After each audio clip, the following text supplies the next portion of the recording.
I was in the nursery adjusting the baby monitor on the dresser when I heard his voice come through the speaker. Clear as day, my boyfriend Marcus, in my kitchen, 40 feet away. But he wasn't talking to me. "She said the old lady won't last till spring," Marcus said, his voice casual, like he was discussing the weather. "Once that happens, Claire inherits everything. The house, the land, the whole estate in Vermont. We just need to keep her happy until then." A woman's laugh crackled through the monitor. "And she has no idea you're picking out cabinets for your house, not hers?" My blood turned to ice. "Hello, my name is Claire Montgomery, and I'm about to tell you how a $70 baby monitor saved my life, my grandmother's dignity, and exposed the most calculated betrayal I've ever experienced. Before I begin, I'd love to know, where are you watching this from? Drop your state or country in the comments. It helps me know I'm not alone in this. And trust me, after what I went through, knowing I'm not alone means everything." This story starts 6 months before that awful moment. I'm 57 years old, a widow of 3 years, living in coastal Massachusetts.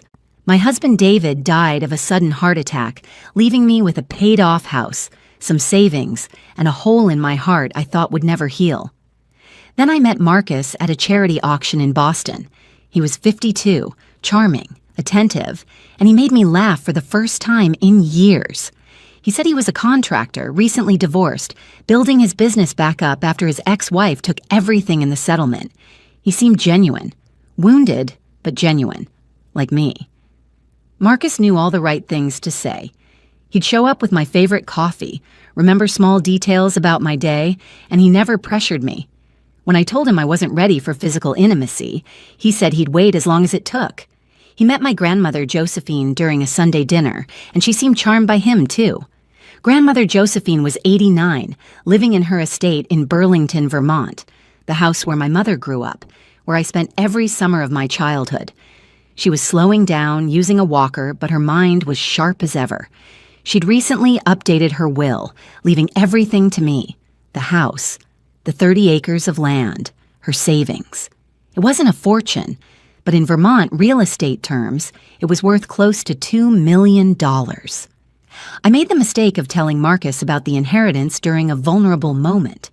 We were having dinner, and I was worried about Grandma's declining health. He held my hand and told me not to think about money at a time like this. He told me to focus on making memories with her.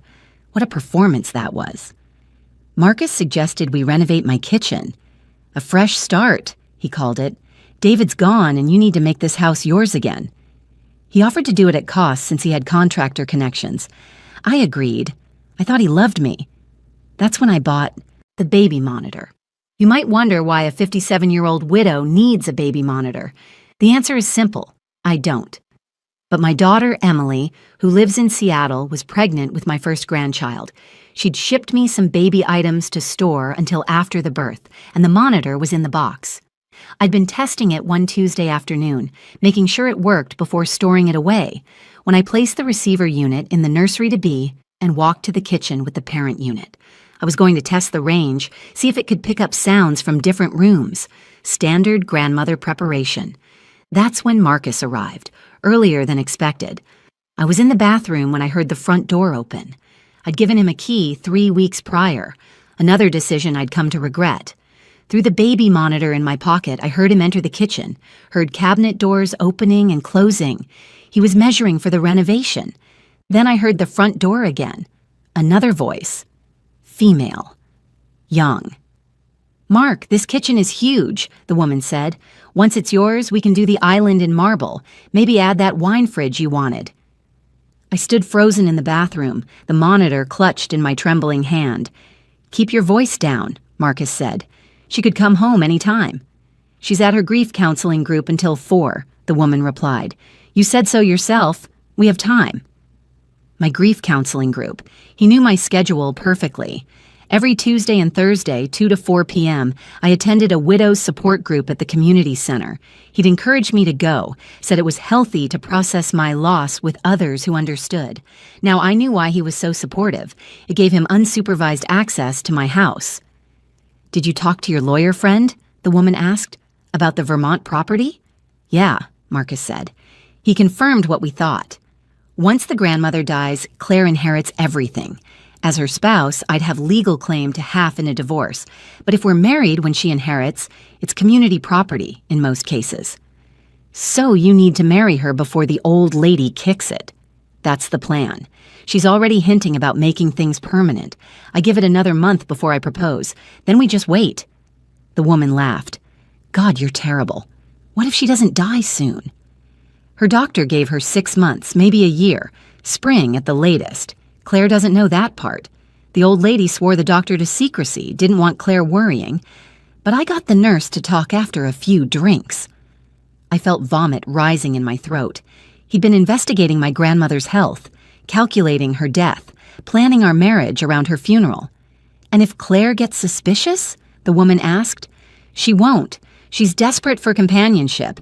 Her husband's been dead 3 years. She's lonely, vulnerable. She trusts me completely. I gripped the bathroom counter, forcing myself to stay silent. The monitor kept transmitting. You really know how to pick them, Mark, the woman said. How much do you think the Vermont place is worth? At least $2 million, Marcus said through the monitor. Maybe more if we subdivide the land. That's $700,000 each after we split it 3 ways. 3 ways? The woman asked. Me, you, and my brother. He's the one who set this whole thing up, remember? Found Claire's profile on the widow dating site, did the background check, confirmed the grandmother's assets. He gets his cut. My legs nearly gave out. This wasn't spontaneous. This was premeditated, researched. They'd hunted me like prey. What about Claire? The woman asked. After you divorce her? She'll get whatever's left after legal fees. Maybe the house in Massachusetts, if she's lucky. Depends on how good my lawyer is. You're evil, the woman said, but she was laughing. I love it.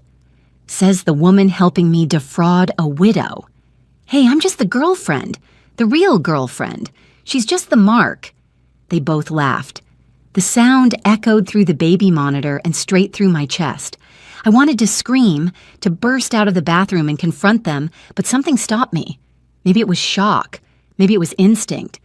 But I stayed hidden, listening. So these cabinets, the woman continued, she's really paying for them? Every penny, and the countertops, the appliances, the flooring. She thinks we're renovating her kitchen, but I'm going to make sure everything is documented in my contractor company's name. When we divorce, I'll claim she hired my company for services rendered, and the materials become my assets. Judge will probably order her to pay me additional costs. You've thought of everything. I've done this before, Amber. That's why I'm good at it. Amber. Now I had a name, and the revelation that I wasn't Marcus's first victim sent chills down my spine. The ex-wife in Connecticut? Amber asked. Walked away with $200,000. She thought she won the divorce. Didn't realize until later that I'd refinanced her house without her knowledge, took out a business loan against her car, and maxed out the credit cards I'd opened in her name. By the time she figured it out, I was in Massachusetts. They were talking about fraud, identity theft. This wasn't just about inheritance. Marcus was a career criminal. I should get going, Amber said. Your grieving widow will be home soon. Let me walk you out the back. Her neighbors are nosy. I heard footsteps, the back door opening and closing, then silence. I waited 5 minutes, barely breathing before emerging from the bathroom. The house was empty. Marcus's truck was gone from the driveway. I sat on my bed, the baby monitor still in my hand, and I did something that surprised me. I didn't cry. I didn't panic. Instead, I got angry.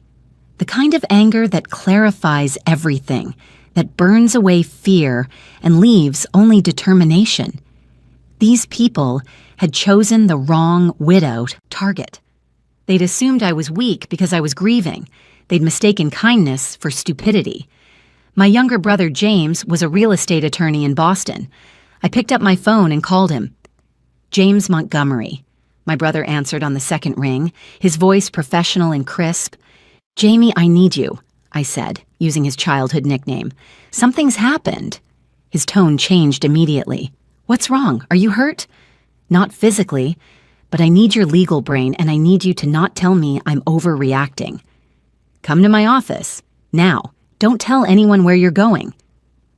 40 minutes later, I sat across from James in his corner office overlooking Boston Harbor.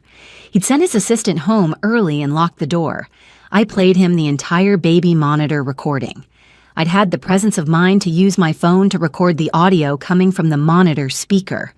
Evidence. James's face grew darker with every word.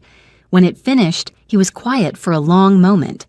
"How long have you been seeing this man?" he asked finally. 6 months. "Has he asked you to sign anything? Power of attorney, joint accounts, property deeds?" "No.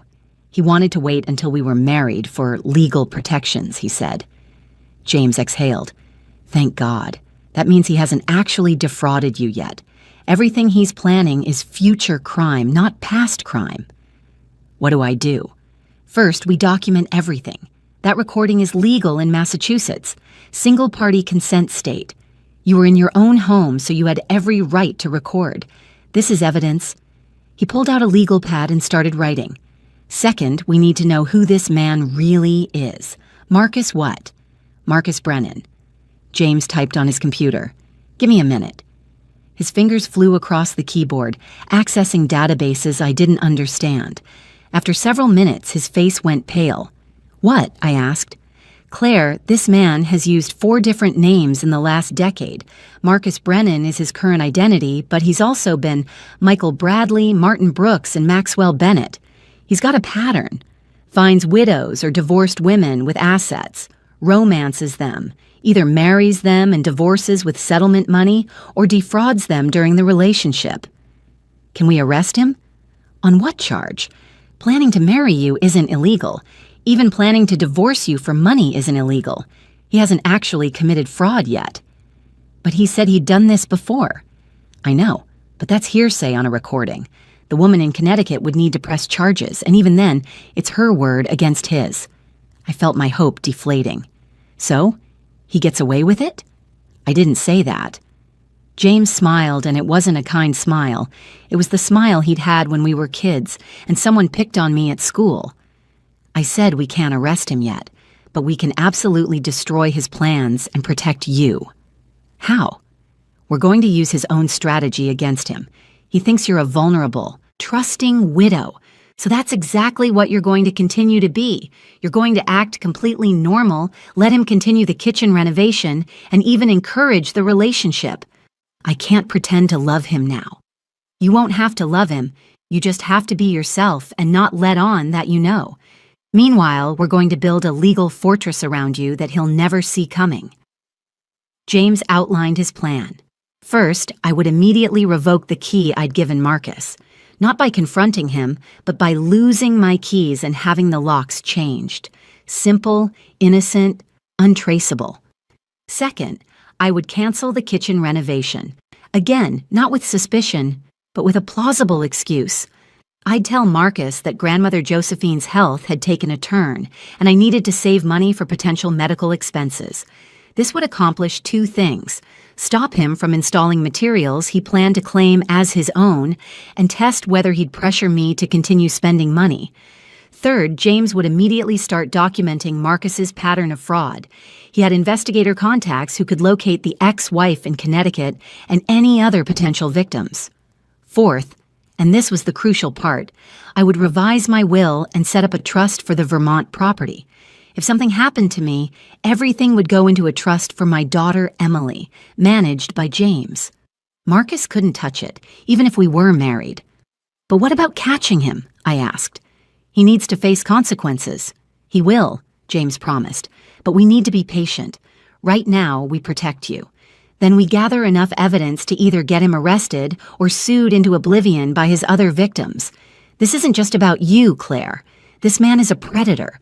We need to stop him permanently." I drove home in a daze. The house felt different now, violated. Every corner where Marcus had stood felt contaminated. I looked at the kitchen we'd been planning to renovate, and felt sick. My phone buzzed. Marcus. "Hey, beautiful. Sorry I had to run earlier. Emergency call from a client. Dinner tonight? I'll bring wine." I stared at the message. Everything in me wanted to type back, "I know what you are. I heard everything. Get out of my life. Instead, I thought about James's advice. I thought about the woman in Connecticut. I thought about how many other widows this man had destroyed. I typed back, "Dinner sounds perfect. I need to talk to you about something important." His response came immediately. "Everything okay?" "Yes, just some news about Grandma, nothing serious. See you at 7. "I'll be there." I set the phone down and made myself a cup of tea. My hands were steady now. The shock had passed, replaced by something colder, more calculated. If you're watching this, could you do me a favor? Hit that subscribe button. I need to know there are people out there who understand what it's like to be betrayed by someone you trusted. Your support means everything right now. When Marcus arrived that evening with wine and flowers, I was ready. I'd rehearsed in front of the mirror, the concerned granddaughter, the worried woman, the trusting girlfriend who had no idea she was dating a con artist. He kissed my cheek. "You look tired. Rough day?" "Just worried about Grandma," I said, leading him to the living room. "Her doctor called this afternoon." Marcus's eyes sharpened with interest. "Is everything okay?" "She had a small fall yesterday," I said, watching his face carefully. "Nothing serious. She caught herself on her walker, but it scared her doctor. He's recommending we consider full-time care, maybe even moving her to assisted living." "That's expensive," Marcus said immediately. "How are you planning to handle that?" There it was.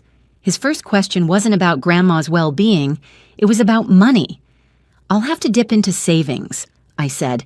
"I'm thinking about postponing the kitchen renovation. I hate to do it, but Grandma comes first." Marcus's expression flickered, just for a second, with frustration. Then he smoothed it over with concern. "Of course, your grandmother is the priority, but Claire, you've been looking forward to this renovation for months. What if we scaled it back? Did the essentials only? I don't know. It feels wrong to spend money on cabinets when Grandma might need round-the-clock care. How much would the care cost?" "The facility she'd moved to is about $8,000 a month." I watched him do the math. At $8,000 a month, Grandma's savings could last years, potentially eating into the inheritance he was counting on. "What about keeping her in her own home with visiting nurses?" Marcus suggested. "Might be cheaper and she'd be more comfortable." "That's an option. James is looking into it for me." "Your brother?" Marcus's tone changed. "Why is he involved?" "He's my brother and he's a lawyer. He handles Grandma's estate planning." Marcus recovered quickly. "Of course. That's smart." But I could see the wheels turning in his head. James was a complication he hadn't anticipated. We had dinner. Pasta that tasted like sawdust in my mouth.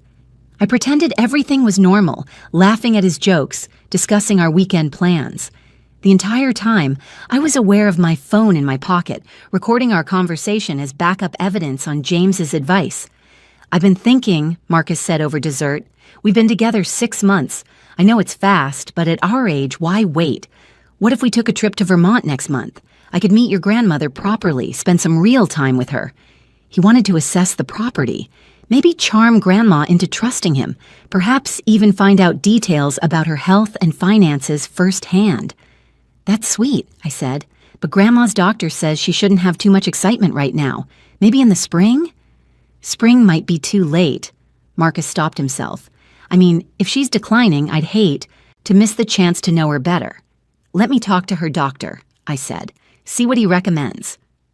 After Marcus left, I immediately called James and reported the conversation. "He's getting nervous," James said. "Your brother being involved in the estate is making him anxious, and the idea of Grandma's money going to medical care instead of inheritance is probably driving him crazy." "Good," I said. "Let him sweat." "I have news," James continued.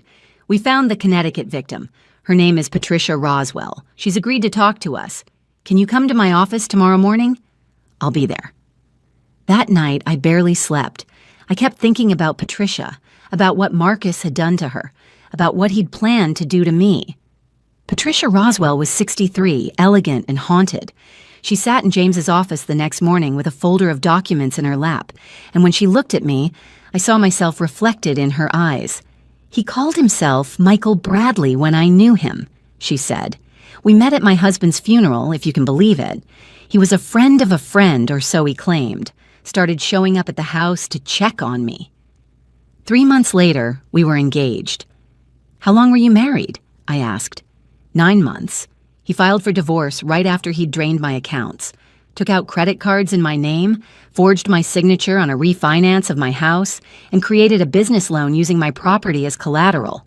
By the time I understood what was happening, I was $300,000 in debt. I felt sick. Did you press charges? I tried, but he's careful. The signatures looked enough like mine that I couldn't prove forgery. He'd recorded me giving him permission to handle finances while I was grieving, except he'd edited the recordings to remove context. My lawyer said it would cost more to fight than I'd recover. So he just got away with it? Patricia's eyes hardened. I had to declare bankruptcy, lost my house. I'm living with my daughter now, and he's out there doing it to someone else. To me, I said quietly. Not if we stop him first, James interjected. He'd been taking notes throughout Patricia's story.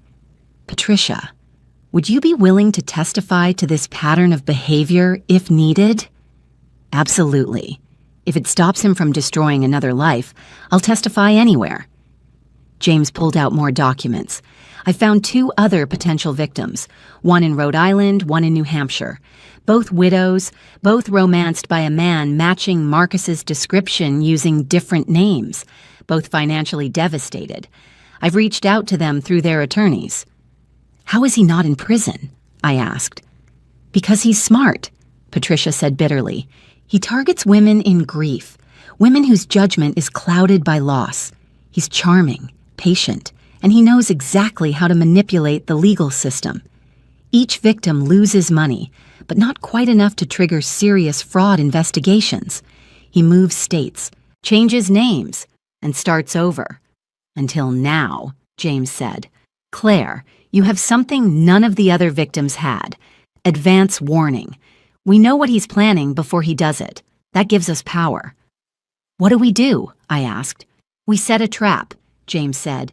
Marcus thinks you're going to inherit $2 million from your grandmother. He's built his entire strategy around that inheritance. So we're going to make absolutely certain that when the time comes, there's nothing for him to inherit. Patricia leaned forward. What are you planning? Grandma Josephine needs to know what's happening, James said. And then she needs to change her will in a way that protects Claire but looks natural. Meanwhile, Claire is going to help us gather enough evidence to build a criminal case. Not just civil, criminal. How? I asked. You're going to get him to confess. On camera. The next day, I drove to Vermont to see Grandmother Josephine. She was in her sunroom reading when I arrived. The fall Marcus had lied about had never happened. I'd made it up to gauge his reaction. But looking at her now, fragile in the afternoon light, I realized how precious she was. How dare Marcus treat her death as a business opportunity? Claire, darling, she said, setting down her book. What a wonderful surprise. I sat beside her and took her hand. Grandma, I need to tell you something difficult. I told her everything. The baby monitor, Marcus's plan, the other victims. I watched her face shift from shock to anger, to cold determination. That son of a bitch, she said when I finished. My grandmother never cursed. He's been calculating my death like I'm livestock. James has a plan, I said, but it involves changing your will temporarily. Temporarily? We need Marcus to think he's won, then pull the rug out from under him.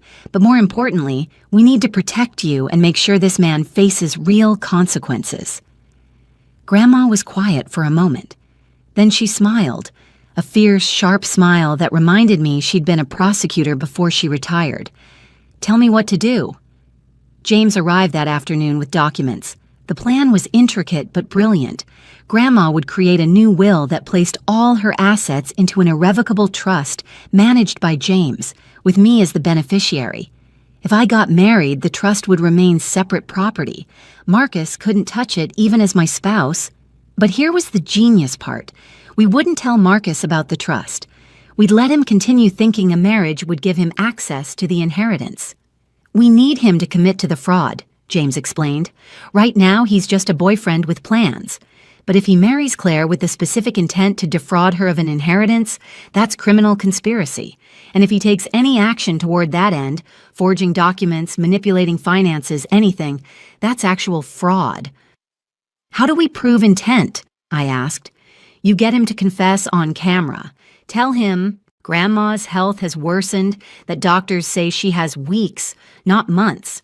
Tell him you're inheriting everything and you want to get married immediately, so he's protected if something happens to you. Appeal to his greed. He'll propose, I said. Let him. Wear a wire for the proposal for all subsequent conversations. Massachusetts law allows single-party consent recording. Everything he says is admissible evidence. When he proposes, he'll reveal his intentions, Patricia added. She'd driven up to Vermont to be part of the plan. Men like him can't help themselves when they think they've won. He'll get cocky. Grandma squeezed my hand. Claire, are you sure you can do this? Pretending to love a man who's been planning to rob you? I thought about Patricia, about the other victims, about every widow Marcus had destroyed. Yes, I said, I can do this. We spent the afternoon planning every detail. James would remain the invisible puppet master, Patricia would be backup if we needed testimony, and I would be the bait. 3 days later, I called Marcus. His health declined rapidly, I said, my voice shaking. The doctor says it's a matter of weeks now, maybe days. Marcus arrived at my house within an hour. I'd been crying, real tears. Because despite everything, I was thinking about eventually losing my real grandmother, not the fake timeline I'd created. He held me, stroked my hair, and whispered comforting words. I need to be in Vermont, I said. I need to be with her. Of course. I'll drive you. No, I need to do this with family, just me and James. I pulled back and looked at him. Marcus, I've been thinking. Life is so short. David died without warning. Now Grandma's dying. What if something happened to me?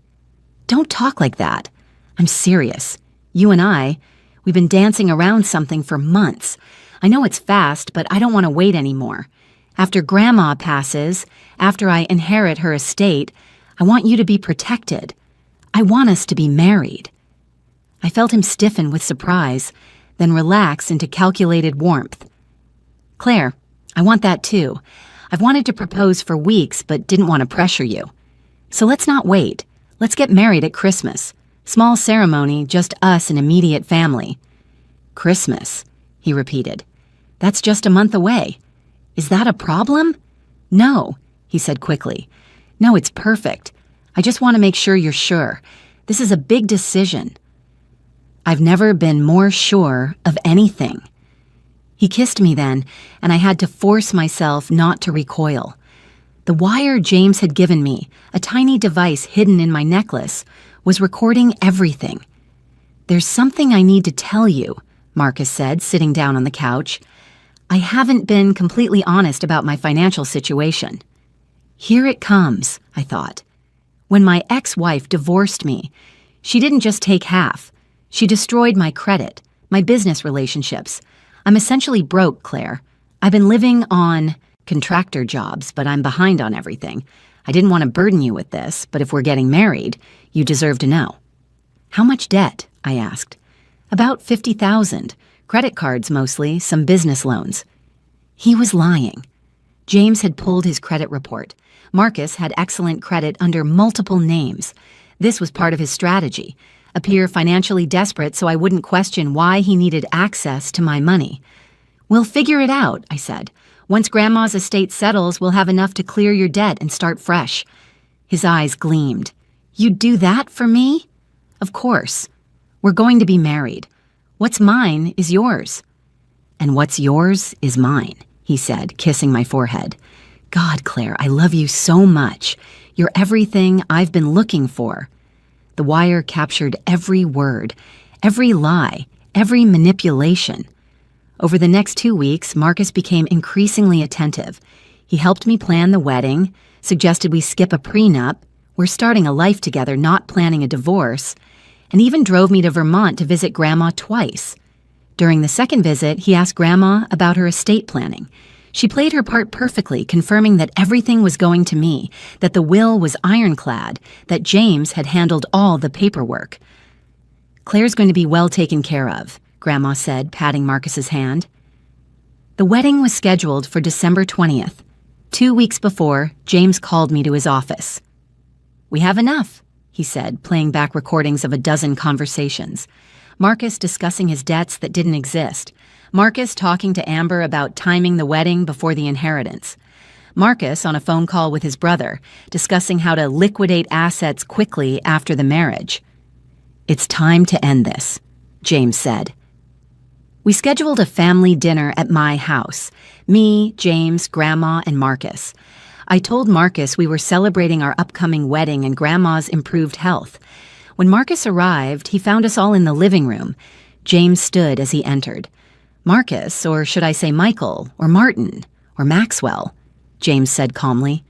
Marcus's face went white. "What is this?" "This is where you find out that not every widow is an easy mark," I said. James handed him a folder. Inside, you'll find copies of every recording Claire made over the past 6 weeks. You discussing your plans to marry her for inheritance money. You admitting to defrauding your ex-wife. You coordinating with your girlfriend Amber and your brother to divide assets from a woman you claim to love. You can't record someone without their knowledge.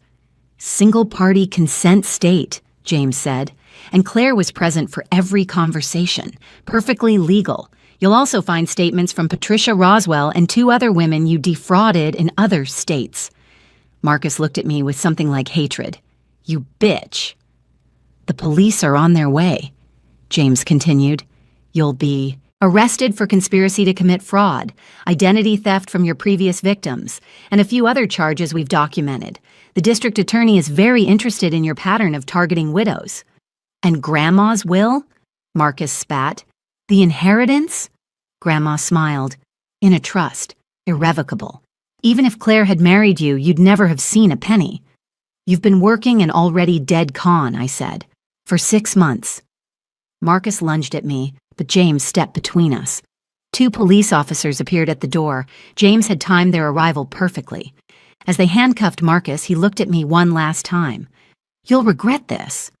"No," I said. "You'll regret underestimating a grieving widow." They took him away. Amber and his brother were arrested the same evening. That was 8 months ago.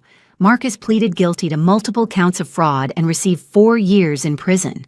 Patricia and the other victims are pursuing civil suits. I got my locks changed, my kitchen stayed exactly as it was, and I learned that being lonely doesn't mean being desperate. Grandma is still with us, still sharp, still the strongest person I know. James never charged me a legal fee, said it was family duty, and I donated the baby monitor to Emily with a note. Sometimes the simplest tools save your life. To everyone watching, thank you for staying with me through this story. I hope it reminds you that being kind doesn't mean being naive, and there's no shame in asking for help when something feels wrong. Trust your instincts. They're usually right. Thank you for watching.